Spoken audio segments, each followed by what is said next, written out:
this was crazy because our products started to show up in stores that we were not selling our product to. And the CEO at the time was walking around saying, "This is a great time for a grand theft of all the inventory." And I'm like, what is going on? This is a weird, this is really strange.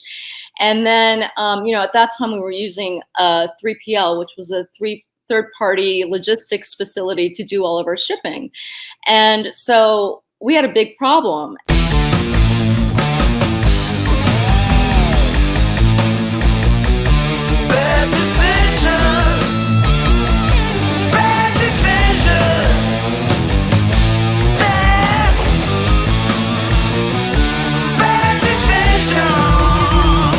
Welcome to the Bad Decisions Podcast. I'm your host, Scott Nathan.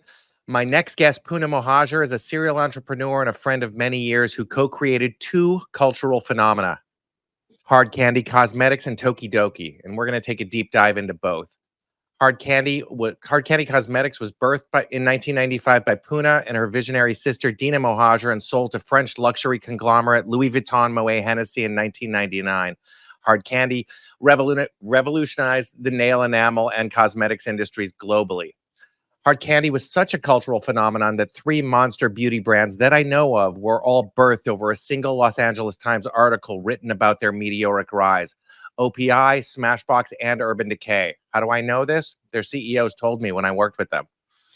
Tokidoki, since its inception, Pooneh has overseen the growth of Tokidoki into a global lifestyle brand, which has amassed a cult-like following for its larger-than-life characters, megawatt partnerships, and diverse array of products ranging from handbags to collectibles to slot machines.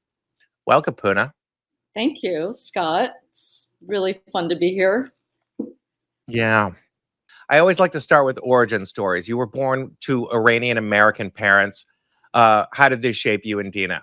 My parents immigrated to the United States in the early 60s, and way before the revolution. And actually, my father is a really well-respected, renowned surgeon. He was a professor of medicine. He had an outpatient surgical facility in Michigan for over 25 years that my mother managed. And then they moved to California, which was always the plan. And then he became a professor of medicine at UCLA. And his expertise is cervical cytology, and he has over 20 patents in his name, medical devices. All right, so start at the beginning. Walk me through the creative and business process on the birth of hard candy. Sure. So this was the summer of 1995, and pastel colors were very much hot in fashion at the time. And my sister was pre-med at USC. She was a biochemistry major, and I had finished the bar, and I was waiting for bar results. Wanted to practice entertainment law. That was my path, or my plan. Yeah. And so this was the summer those were in style. She was going to a party, and she had these strappy pastel blue colored sandals, and she wanted to match her toes, the polish, to her sandals. So she mixed a white and a dark blue until she exactly matched the color, went to the party, and everybody wanted to know where she got her polish. So she started mixing different colors of the rainbow that were hot that summer, all these pastel hues for her friends. And I kept telling her we should start a business. And she's like, no one's going to buy this. And then we were shopping one day at the Charles David store in the Beverly Center, and Dina had a different color on each toe, and the sales lady went crazy over her polish. And I looked at her, I'm like, let's do this. Are you ready to start a business? And she's like, okay. So literally for the next 5 hours, we brainstormed on a napkin, and we went to lunch, brainstormed on a napkin, came up with the name. It came out of my mouth, hard candy, but it was really a collaborative brainstorming effort, which it usually is, right? Yeah. And that was a great name for the product because they looked like little hard candies, and it was also kind of an irreverent name as well. So, how old were you at this time? My sister was 22, and I was 29. Amazing. Yes, I'm like doing the math. Who was your first retailer? So, my sister was working part-time for Sharon Siegel. She picked up some hours for the summer. She was bored studying for biochemistry. And Sharon Siegel had a boutique in Santa Monica, her own boutique, Fred Siegel's daughter. And so Dina asked her if she could put 3 bottles. This was before we even had our branding on it. And it was the sky blue color, which was always our #1 color. Gorgeous color to have on your nails, for everyone. It looks so good. And so she asked Sharon if she could put the bottles in the window and see if they move. And a 17-year-old came in with her mom and insisted that her mom buy her all 3 bottles. And they were retailing for $18. And she bought all of them. And actually at that time, Chanel Vamp was the most expensive nail enamel on the market. And that was retailing at $16 at the time. Wow. Yeah, Fred Siegel, to the people who are not LA, I have a global audience. So if you could, in a few words, explain the sort of cultural significance of Fred Siegel and how they were real arbiters of culture and launchers of many brands, not just yours. Absolutely. So Fred Siegel was and has been a very iconic retail store in Los Angeles, and the who's who and celebrities and everybody that visits LA for decades had to go visit Fred Siegel. There was one on Melrose in West Hollywood, right? And then they had one in Santa Monica for many, many years on 3rd Street. And so it's amazing because the one on 3rd Street and even the one in Santa Monica, I think they had different vendors inside of this ecosystem, and they really curated these up and coming brands and artists. So it was just a great place to discover product that you couldn't get anywhere else. Yeah, and they all just recently closed, but not just LA designers, but I discovered some really important designers that are huge now that got their start at Fred Siegel, like Lucienne Pellefinet and Jill Sander and Martin Margiela. All those amazing Belgian designers. Yeah. And now I just wear black t-shirts and jeans, but there was a time where I was into fashion. I'm usually in all black, but I wore some color for today. I'm not afraid of color. Thank you. So let's jump ahead to the bombshell. Tell me the Alicia Silverstone and David Letterman show story. Was that product placement or just great luck?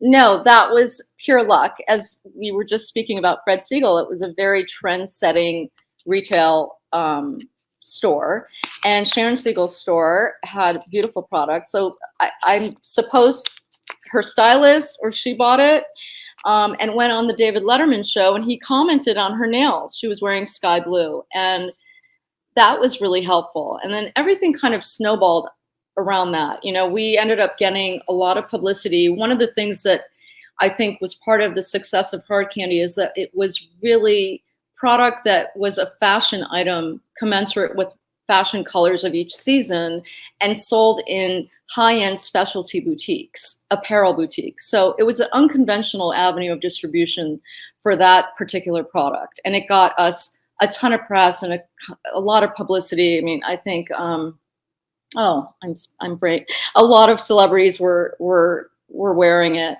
In that whole in-style era. It was on Cindy Crawford's House of Style. And at one point I told my sister there's a section at the end. This was a long time ago, another lifetime ago. 17 magazine had a place where you could showcase your 1-800. So we sent them a package and they put our 1-800 number on there, and literally the phone never stopped ringing. It was insane. I mean, really, Hard Candy was a phenomenon, and it exploded in our face. It's like trying to manage a bucking bronco. Yeah, tell me, as it's been said, success is often not built on success. It's often built on failure. So tell me some of the hellstorms you went through.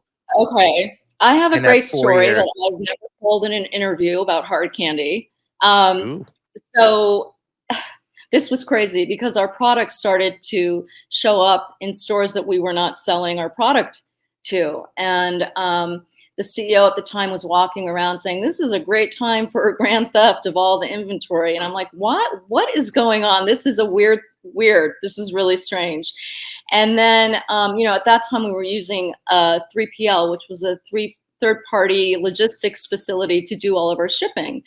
And so we had a big problem. And so I ended up showing up with my other co-founder, Ben, at this guy's offices on a Friday at 3 o'clock. I knew he left at 3:30 every day. And I basically said, you know, I'm here for my product. And he said, well, you owe me money. Okay, how much? Here's a check. I was with a sheriff and our attorney. And Holy crap. basically he's like, well, I'm leaving. I'm like, you're not leaving until I have all of my property in my possession.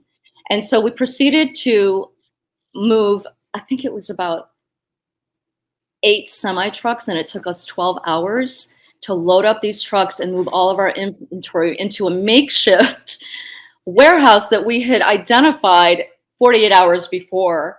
A lovely family that had a moving company had 10,000 square feet that they were willing to rent to us. We had to convince them. And so we moved all our product there and set up our own shipping. But that was really scary. And we had an order for Macy's that was, I think it was like $250,000. So I said to the guy, I'm like, first of all, I ran and got a U-Haul because we had some shipping that we would ship out of our corporate office in Beverly Hills. So we went and got a U-Haul, and I said, you've got to teach me how to pack this and get it ready for Macy's. So we proceeded to pack that together, loaded it onto the U-Haul around 4 o'clock in the morning with some of my stuff. I went to the Beverly Hills office to unload it, and the Beverly Hills police show up, and they thought we were breaking in. And I'm like, no, this is our business. Here's my business card. Here's my ID. Don't worry. That is crazy. Yeah, it was really crazy. But, you know, my sister and I were advised. I've been a member of EO Entrepreneurs Organization, which is since 1996. It's a great organization. It's international and growing, and it's affiliated with YPO, Young Presidents Organization. And I called the president of our LA chapter and told him like this predicament. And he said his advice was get a hold of secure your inventory. You need to secure your inventory as fast as you can. And because that's where all our money was sitting, right? Sure. And if it disappeared, you know, we would have lost momentum. I'm sure eventually we could have recovered, but that would have put a dent in our momentum for sure. At the risk of sounding stupid, how did you manage all of this growth? Did you have a factor? Like you must have had a massive cash outlay to have to fulfill this sudden influx of business and manage manufacturers of multiple SKUs, yeah? It was really difficult. Yeah, we actually did have a factor near the end. And, you know, honestly, I wouldn't trade the experience for anything, but it was complete mayhem. It was a great learning experience for us. It was an expensive learning experience. You know, my sister and I had a pillow. We used to pillow and a blanket in our office. We would just sleep on the floor next to our desks and pass it back and forth in the early days. I don't want to do that again. That was really hard. What I don't understand the significance of the pillow. I don't know. I just remembered how difficult it was and how challenging it was. We didn't get a lot of sleep in those days because we had such explosive growth. We had to wear a lot of hats until we could identify people to help us. Yeah, I just remembered that was harsh. I don't want to sleep under my desk anymore. I get it, but you know, you got to pick a few grapes before you drink the wine in this world, right? Yeah, you got to do what you got to do to make it happen. So let me ask you something. You went to you got your undergrad in business and you got a law degree. Did you have a planned exit strategy from the beginning with Hard Candy, and did you chase the conglomerates or did they chase you? No, we were approached, and actually, we didn't really have an exit strategy.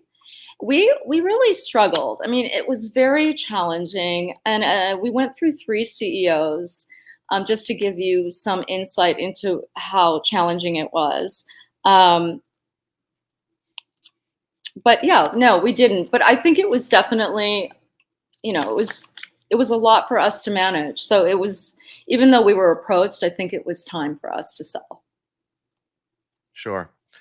Yeah, you're the only West Coast brand that I can remember that sold to LVMH. Almost all the other ones sold to Estee Lauder or L'Oreal Paris. No, I'm I not think saying I'm right. They're the ones that didn't Urban no, Decay sell LVMH as well? no, I thought. Urban Decay sold to L'Oreal. Oh, okay. I think. Yeah, L'Oreal, and Initially. then yeah, and then they got bought back by the DFA, the Duty Free Americas guys, the Falick brothers from Orange County, who bought Oh, Hard okay. Candy, or who bought Okay. Urban Decay, Hard Candy, and Christian Lacroix, I think, in one Well, I deal. remember that. Yes, yes, Yeah.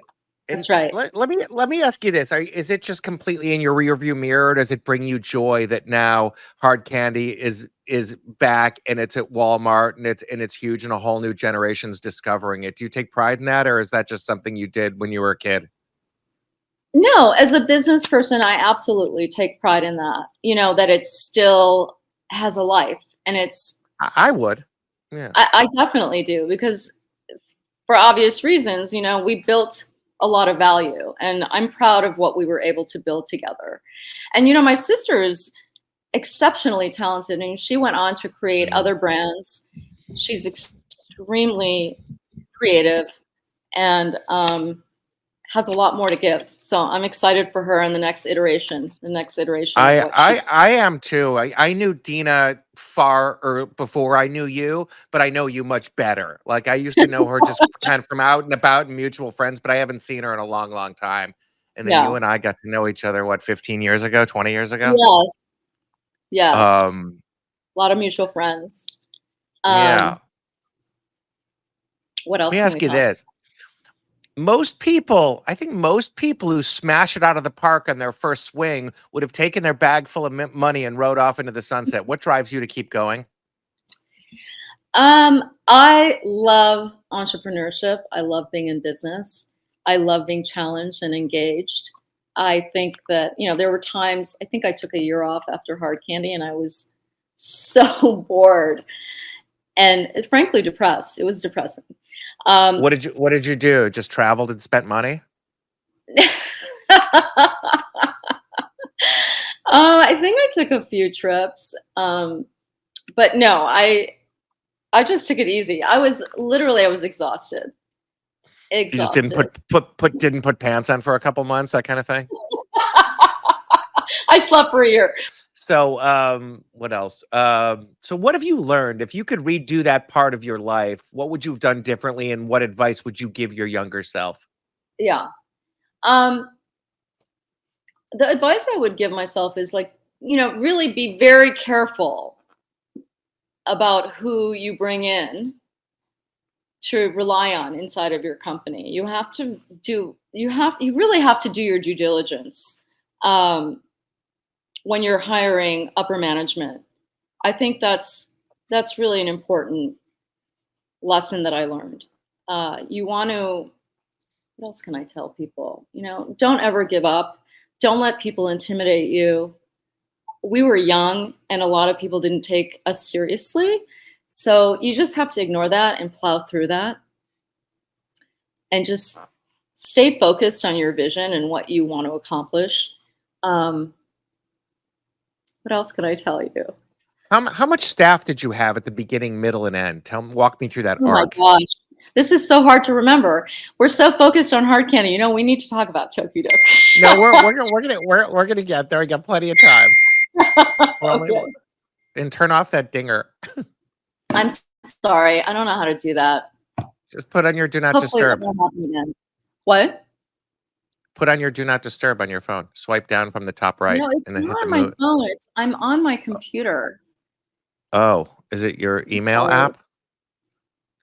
Okay, oh boy. that's all right. Um, what were we talking We're about? we're about to jump into Tokidoki. No, you were Um, asking me about how many people. yeah. I can't remember, maybe 24. Okay. All right. Maybe around 24 at Hard Candy at the height of it. Yeah. Okay. It was So crazy. as long as I've known you, you've had a knack for deals and business structure. How much of that did you learn in school? How much is self-taught? How much did you learn from your father, maybe?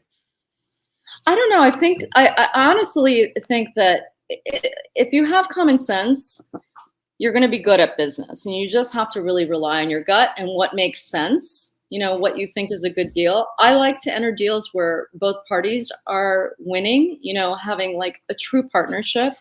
I think those are the best types of deals to get into. And I mean, I think, you know, we couldn't have done hard candy without my mother. My mother came to LA and she set up all of our systems. You know, we didn't even know what an invoice was.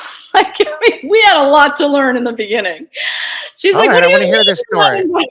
What? I want to hear this story. Tell me what your mom did. Tell me Yeah, what her. well, we were lucky because my parents were financing the company in the beginning. We were very fortunate that they were, you know, they would do that for us. That was a luxury. And my mom came in and she was helping us set up systems. And she's like, well, so what's the invoice? What's going on with the invoices? And we were just like, what invoices? Oh my God, I laugh about it now, but it's not funny. she's like, what do you think I'm going to finance this for the rest of your lives? Like, this is a hobby. We need to collect the money. So honestly, she really helped us tremendously. We could never have done this without my mom and my dad. They were so supportive and very much entrepreneurial themselves. You know, my dad had the first outpatient surgical facility in the state of Michigan that was not a hospital. And that's pretty amazing. You know, they're both very savvy, very smart individuals. And they were very much, they really wanted us to acclimate. You know, they wouldn't speak Farsi with me. They only spoke English. So they speak Farsi with each other, but they only speak English with us. It's funny. Yeah, it makes sense. They wanted to be, you know, part of the American experiment, and they wanted you to be Americans. Yeah, exactly. So, so let's shift gears. Let's jump into Tokidoki. Tell me how you and Italian artist Monet Legno crossed paths. Okay, so one thing I wanted to tell you. You were asking me about business business processes. So when we had hard candy, you know, we were so hot, as you know, during that time frame. Yeah. And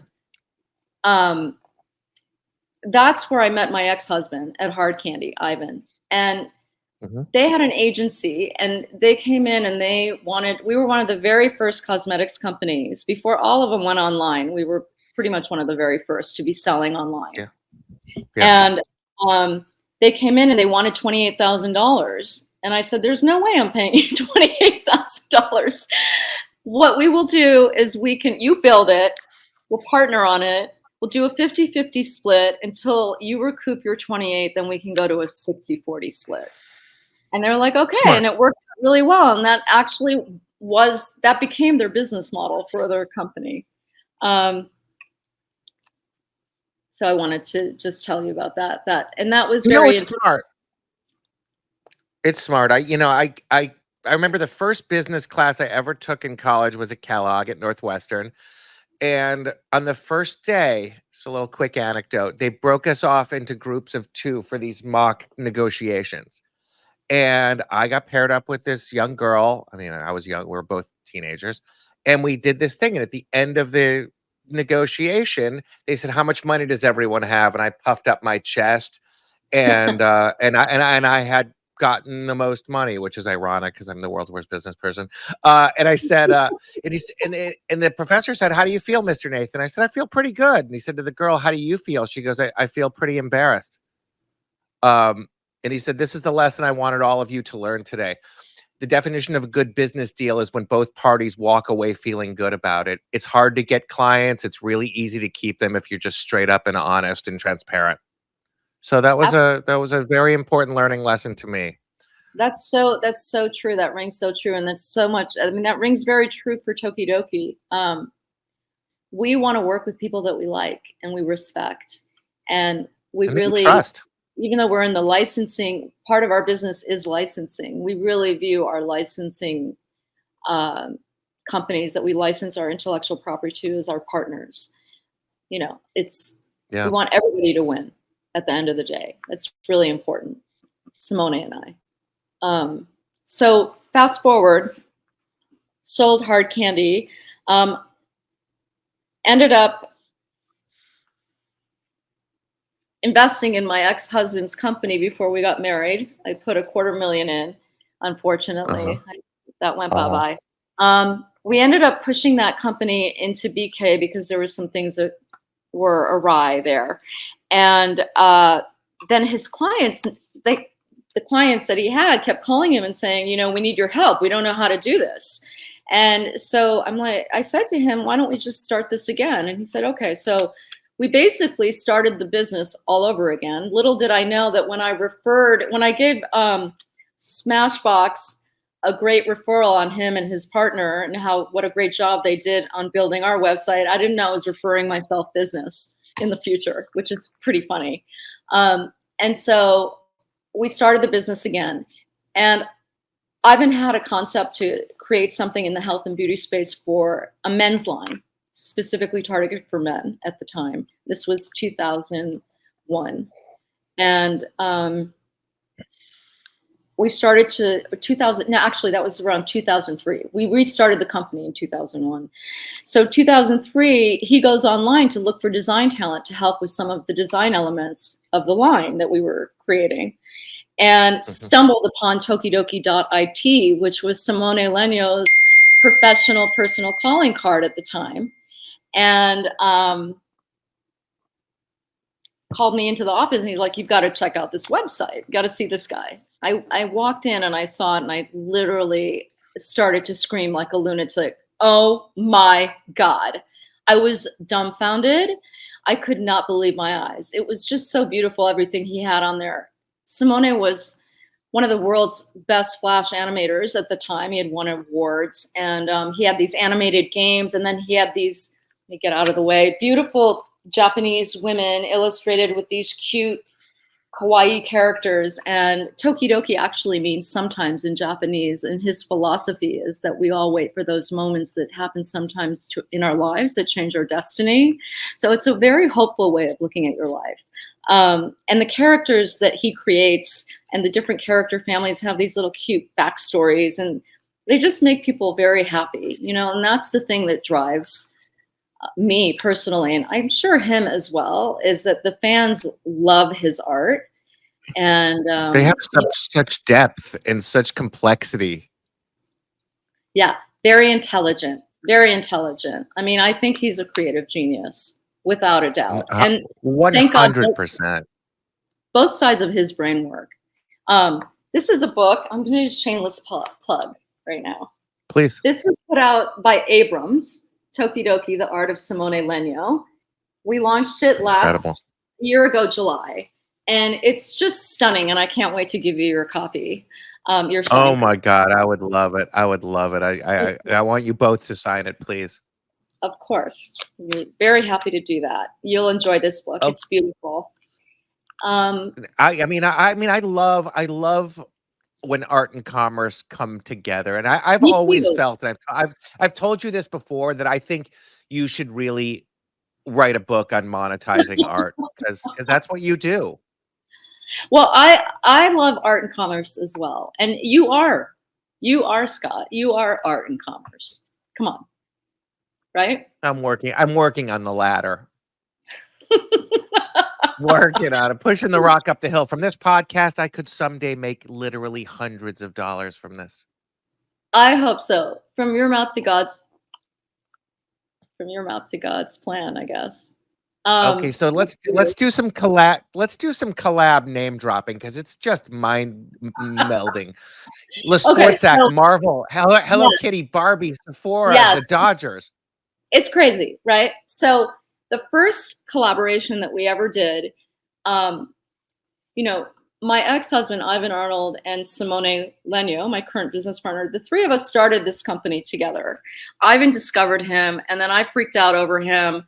And I was like, you got to bring this guy over here. We got to get this done. And this is a funny story I haven't shared either that I want to share before I get into collaborations with you. Do we have time please, for this? please. Do we have time? Yes, we do. Yeah, we're only 28 minutes in. We got 20 minutes. Okay, good. So we met Simone on, we discovered his art and his talent through his personal professional calling card. He was living in Milan at the time. And literally we proceeded to stalk him. I'm not even kidding. We could not get a hold of this guy. Ivan left a message at his parents' house. He figured out how to get to his parents, and he said, he left a message saying, your friend Ivan is calling. He's like, who's Ivan? I don't know any Ivan. Anyway, at first he didn't want to talk to us, and then he heard about hard candy and selling to LVMH, and he said, okay, I'll come out. Send me the ticket, I'll come out. So he came out and we met, and it was a bit intimidating at first. I don't blame him. He was only 26 years old. And I actually met him on his birthday. Our birthdays are one day apart. I'm June 15th. Wow. He's June 16th. It's so insane. And so we talked. It didn't work out. He was a little bit skeptical. Then he went back to Italy, and he and I had to sit down before he left. I'm like, don't worry, we're going to figure this out. We have to figure this out in a way that you're comfortable. And I'm sure that we can come to that conclusion. So he leaves. But in the meantime, someone starts squatting on his trademark, right? They file for his trademark in the middle of negotiating with him for a licensing deal. In the States or in Italy? In the States. And Ivan ends up calling the people that have filed for his mark and basically saying to them, hi, I represent Tokidoki, and this is what I'm going to sue you for if you don't assign that mark to the proper owner. And so the guy was like, I have no interest in that mark. And literally within the hour, we were over there. Ivan was over there. He took the biggest guy in our office, went over there with a check for $500 to cover the guy's cost and had it assigned into Simone's name and my name. And then we called Simone. And great job. So we were able to get the mark and build some trust with Simone. And so, he didn't know us from Adam. He's getting into business with strangers. So we were able to get him to come back out and convince him to move to LA and start Tokidoki and build it into a global phenomenon. And literally, the vision has not changed since the day that I met Simone. It's the same vision. He's incredible. Mamma mia, Madonna. I am very blessed. We all are. We're blessed to have his art in the world. So yes, for sure. I'm a huge fan. Always have been. So Pooneh, what's on the horizon? What's next for Tokidoki? Okay. I'm so excited because we are launching our very first animated series. It'll be exclusively on Max in early 2025. And it's launching on our 20-year anniversary. So it's really exciting for us. It's the first time we're getting into animation in a big way. And it's based on one of our Mermicorno families. It's called Mermicorno Starfall. And it's all about encouraging people to explore their creativity and healing the planet with creativity. It's really great. And to the uninitiated, the Mermicorno is? The Mermicorno are mermaid unicorn hybrid creatures that live under the sea. Nice. All right. Well, look for the thing that's exciting about it, Scott, is that I really think it's going to be something that the whole family watches together, very much like Tokidoki. It's multi-generational, although it's predominantly launching for children. It is something that everybody's going to enjoy watching. There's a lot of comedy in there for adults too. Well, I'm really looking forward to seeing it, and I'm sure the world is. And like everything else you've done, I'm sure it will be enormously successful. I hope so. Thank you so much. I like it. All I right. hope you do well too.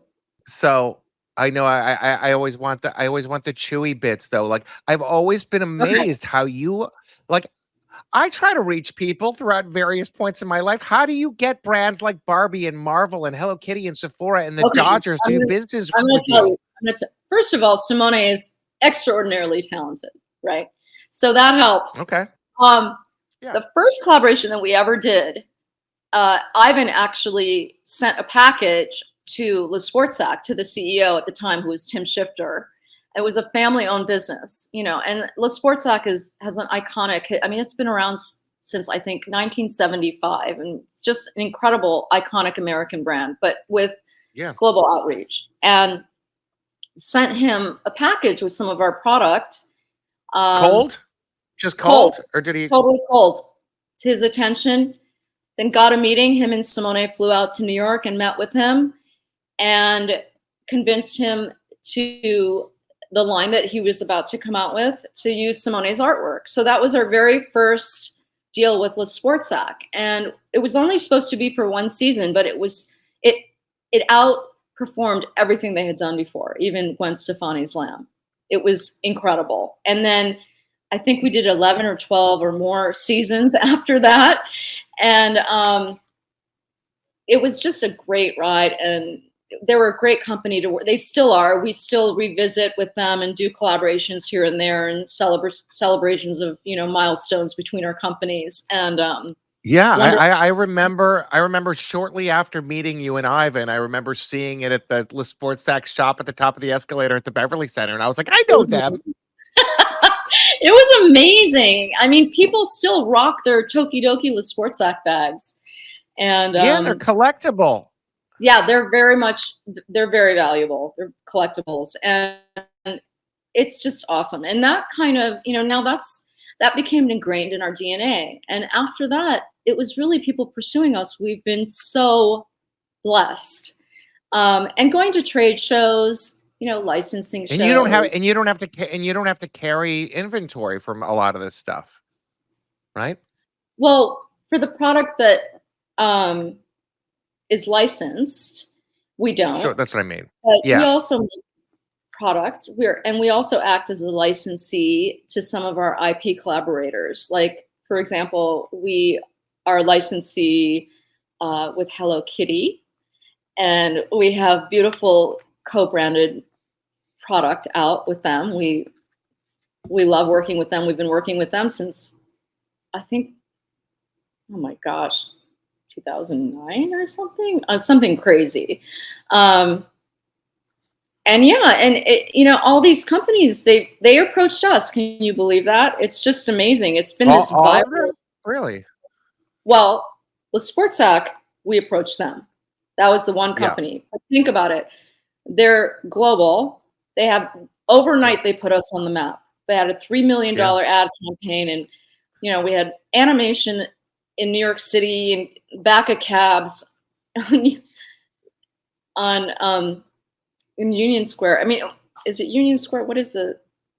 Oh my God, I'm spacing out. Times Square. Times Square. Union Square is wrong city. Times Square. Yeah. It was really incredible, and I think that they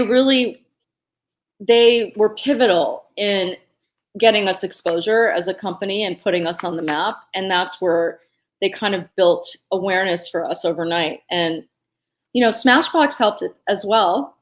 We did a collaboration. Yeah, they with did. Smashbox. It started with a SKU, like a lipstick. If I'm going off of memory here, which is not that good. So, is that right?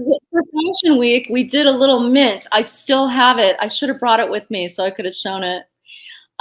We did a little branded mint to give out during Fashion Week. And then we ended up doing a Tokidoki Smashbox cosmetic line. It was really cute. That was before we way before we did Sephora. And then, you know, we've done Bobbi Brown. There's more to come. It's very exciting. So, and very surreal when we did the Sephora one, for me in particular, being that my background is cosmetics. But I love everything that we do. It's so much fun. And I love our fans. We have just incredible people that appreciate it. And multi-generational, right? Yes, it's really wonderful. Like, you'll go to a signing, and when I say signing, you know, Simone will do signings at Comic-Cons around the world, and in San Diego and New York. We have one coming up in New York in October, I believe, October, November. and there'll be 3 generations standing in line that want sometimes they want the same exact items. I mean, it's just incredible and fortuitous for us and fun. It's really great. Like there's some fans that have kind of grown up with us. They were 5 years old when they started discovering Tokidoki, and now they're like, 24 years old. It's just, or 19. I know I can't it's remember, whatever it's the math is. amazing It's that it's really like incredible. already in what feels like a short amount of time. It's a legacy brand, another one for you. Thank you. I feel really blessed. I really do. Yeah. So tell me how these other collabs work. Like, tell me how Barbie happened. I think I'm pretty sure they approached us because I don't remember approaching them. That was a while ago. Then we did it again. Actually, we were on CNN because it was so crazy that Barbie had a full back tat and arm tat. But it's not so crazy now, right? But back then it was like controversial that she had a Edgy. sleeve and a full back tat, neck tats, chest tat. It was just really cool.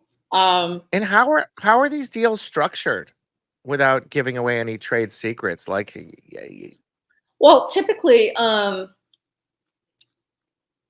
you get a percentage of the sales. So depending on who's making the products, they will remit a percentage of the sales to the other party. And sometimes so when Barbie, we I assume collaborate it's with Mattel. other brands, we'll have a co-branded scenario where we co-license to third-party licensees and not necessarily to each other. And that's a fun thing to do as well. Currently, we have something going on with coffee bean and tea leaf, by the way. It's really cute. Check it out. We have 3 Tokidoki branded drinks with coffee bean and tea leaf right now. Really? Yeah, it's really cool. They're out now? Yeah, and they have merch that goes with them if they have any left. I mean, it's been doing really well. They're a great company too. And did they come to you also? No, we work with an agency on that deal. Okay. Yeah. This is the stuff that's fascinating because just such a you worked with the LA Dodgers and Barbie. It's so amazing that you have something that's so adaptable. I've never seen anything like this in my life. Thank you. I love it. It's so fun. It's really cool. It's because of Simone. He's so talented, and Now, he has a very specific hand, right? So you recognize his hand. Absolutely. Now, how hands-on is he? Like, if you're doing a collab, does he take the template of the product and do something special? Or do they just say, we want Adios and this person and this character, and we're going to do what we want with it? Oh, no, he definitely gets very involved with it. I mean, it depends on who. Yes, he's very involved in all the collaborations, without a doubt. It's all his design. He will take it and redesign it. Put his mark on it, mix it up with Tokidoki and our core characters. It's really, really exciting.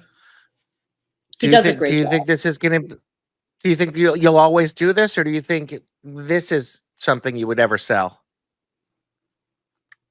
I don't know. I think I'm always going to want to be involved in Tokidoki in a capacity. I don't know what that's going to look like in the next, 3, 5. Right now, I'm not going anywhere. I love it. I absolutely love it, and I want to be here to support Simone and protect Tokidoki. But you never know. We might at some point identify an appropriate partner. I just don't know when that would be. We kind of feel through what we're doing. And Simone moved to Tokyo in October 2019. So I know, which is so cool. He's usually on a plane somewhere. He just did an activation in Bangkok and redesigned some of the Disney characters. He did a great job. Yeah, you can check him out and his Instagram at Simone Legno, and then at Tokidoki brand is our handle for Tokidoki. But he's got all the collaborations. Please check all that.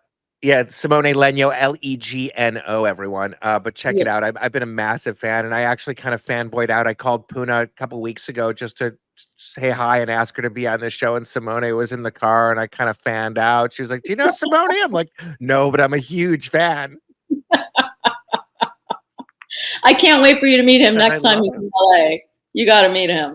He's a great guy. It may have, Japan is at the top of my travel list, so maybe you'll put us together. Oh, there you maybe go. I'll go there and we'll meet there. Yeah, I get a proper tour from the man. Oh yeah, he would love to go eat some soba, get some sushi, have a little walk and talk, take some pictures. Yes, and yes. So Tokidoki.it. Tell everyone where they can pick up this masterpiece of a book. We sell it on Tokidoki.it. We do. So if anyone is interested in it, among all of our other fun items, our collectibles. People love the collectibles. How many SKUs do you have right now? Oh my God, I don't know. I don't know. 1,000? 500? Yeah, I know it's a lot. It's up there. It's amazing. It is all up right. there. Well, this was I have another funny story for you. I don't know how funny this is. This is just another,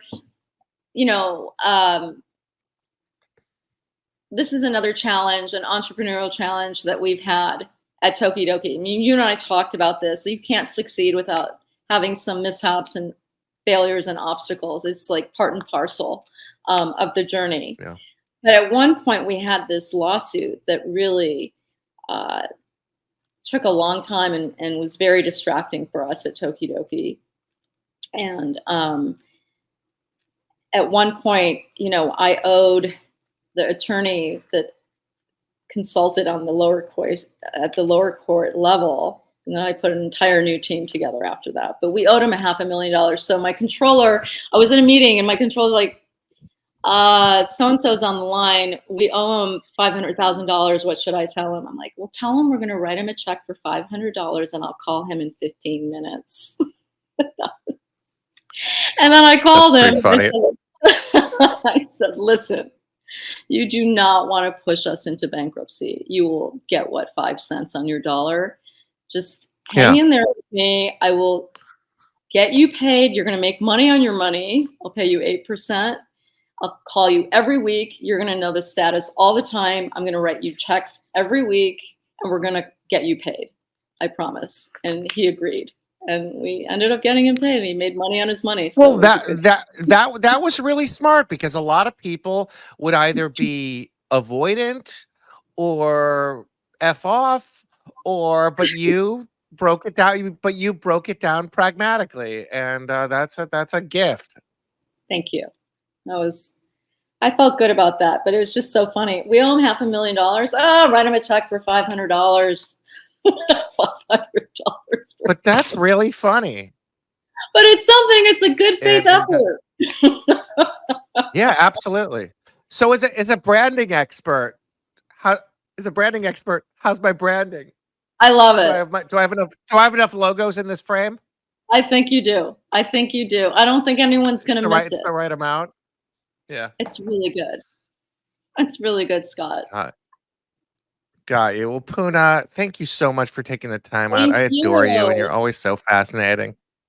Thank you so much. I adore you as well. And I want to see you in person one of these days. Yes. And Scott, I can't wait for your show. I'm so excited for your talk show. Thank you. Yeah. All right. Well, I appreciate you, and let's wrap it up. Thank you so much. The Bad Decisions podcast was produced by Cam Borum and Brock Workman of Herd App Media. Be sure to like and subscribe on Spotify, Apple, or wherever you get your podcasts so you'll never miss a new episode. You can also purchase my book, The Big Book of Bad Decisions, from baddecisionsbook.com or wherever books are sold. A special thanks to today's guest, Pooneh Mohajer, for joining me today. I'm your host, Scott Nathan. Thanks for listening.